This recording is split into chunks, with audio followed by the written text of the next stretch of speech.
Now, for more insights into the situation in Syria, let's cross live to Professor Wang Jin in Xi'an. Well, Professor, as we just reported, over 100 Israeli airstrikes have hit Syria in the past 24 hours. Why Israel has been so militarily active right after the rebels in Syria took Damascus?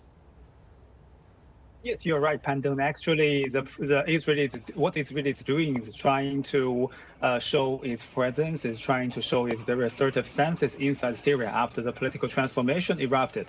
So I think that's because what Israel is doing is doing in accordance with its own perspective over the political transformation. Because Israel, on the one hand, he has two concerns. On the one hand, the Israelis are worried about the possible attack launched by the newly established or newly enhanced the Syrian rebel forces against the Golan Heights held by Israel themselves. So that is why Israel hoped to expand their buffer zone, so-called buffer zone, inside Syrian territory. And also, on the other hand, Israel worried about this possible distribution and the loss of the chemical weapons and other weapons inside Syria that held by Syrian government into the hands of the so-called rebel forces, particularly inside Israeli eyes, some kind of extremists, the Syrian extremists. So that is why Israel, on the one hand, expanded their military presence in the Israeli-occupied Golan Heights and hoped to occupy more lands to create some kind of the buffer zone.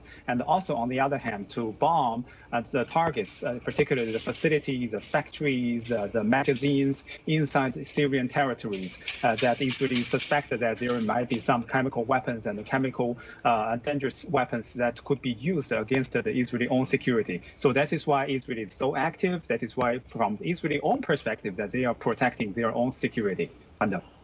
Now, Professor, let's talk about the makeup of the so-called Syrian opposition forces. Beyond Hayat Tahrir al-Sham, there are Kurdish forces and some other factions in this umbrella, under this umbrella term, if you will. Do you think they're actually they will actually act in a united fashion? Yes, Pandon, you are right that I also want to call it so kind of term that used so-called the umbrella, because it's a combination of the different factions, while the different factions differs over the ideologies, over their future plans towards the country, over their supporters, over what they want to do next. So that is why I think, on the one hand, they might have the united target. They want to destroy the Bashar al-Assad government. They want to replace him. They want the new power could come out.